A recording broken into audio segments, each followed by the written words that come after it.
Hey guys, welcome to my video. Just bought this 2013 rzr900 XP for $4,000 Canadian. So that's 2,800 USD. It's in actually good shape. Guys here, low kilometers. Supposedly it's got about 2,000 kilometers, which is like 1,300 miles or something. So not a ton of use. The plastics are in good shape. The interior is in really good shape.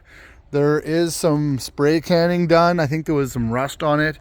The guy that sold it to me told me that it sat outside before he bought it, but it's been inside for the last 3 years.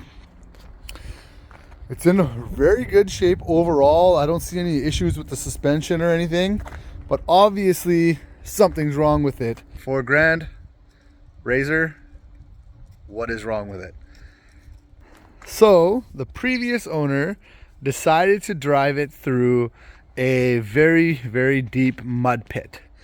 And so he drove in, and it shut off. He didn't realize that the intake is just right here. And he said wasn't that deep in the water, but the tire shoots up and it was sucking in water. I'll show you guys the airbox. Damn, right? That's not even the worst part. Look in there. That's all gummed up. Everything's gummed up. There's dirt, mud everywhere. He told me that he didn't spend a ton of time trying to fix it. He did take it to a mechanic to have a look at it. It's got low compression on this cylinder. So we might have to take everything apart, rebuild everything. So that's a possibility. I think worst case scenario, I'm into this thing 4,000 Canadian, which is $8,000 USD. Sorry, $8,000 Canadian altogether with with buying it and everything.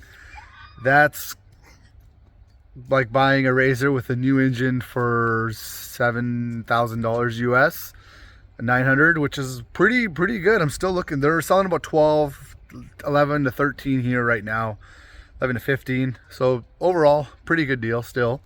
I'm gonna take this back, fairing off.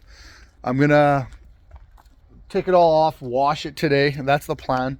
And then what I'm gonna do is I'm gonna go over what it could be. The first thing it could be is that the valves are gummed up and they're kind of jammed. One of them is jammed open, causing low compression. We're gonna try to rule that out. If it's not that, then we're gonna have to try to look at the cylinder. If it is a cylinder, I think it's gonna be a top end, but it could be a top and bottom end. It could easily just be a stuck valve, but the first thing is gonna be clean it up, check everything one at a time. Then if it is either of those things, and I gotta rebuild the valve, or it could hydro-locked and bent the valve, then we gotta take the engine out, rebuild it, put it back in. It'll be a fun process, but let's see how it goes. If it breaks, if it is a top end only, and I could get away with doing just the top end cylinders and piston, then of course I am going to do a big bore kit, because I think that is cost effective. It seems like a top end kit is $500, $600, and if the cylinders need plating or something, it's going to be about $1,000. $1,000 you get a big bore kit. So I think that's probably where I'm going to end up, but I won't know until I take it all apart. But these are the stock tires. Tons and tons of grip on them still. The internals, of course, they're muddy. It's Canada. Everyone drives these things through mud and trails. But I'm excited. I'm very excited. Let's see how this goes. Like and subscribe, guys. Follow the channel. I will record the progress. I probably won't record me doing all of the work because it's tedious. Also, Rocky Mountain ATV has a video of them doing everything step by step. There's absolutely no way I'm going to make a better video than that. So if you want to know how to do it, watch that video, because that's what I'm going to be doing. Like and subscribe. Follow along with what happens with this Razor. There's lots of other projects that are getting done as well. My track car, the 330, is getting worked on. It's going to go to the track the next couple weeks here. This Ford is going to probably be like 2-3 years, but I'll probably do something to it. There is some videos coming up with the Quadzilla. Some videos coming up with the 250R. So keep watching, like and subscribe. There's gonna be a lot of off-road shit happening. Thank you.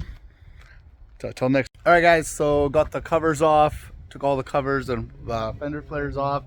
Actually, pretty easy. That's legitimately a 10-12 minute job. I would recommend doing it once a year.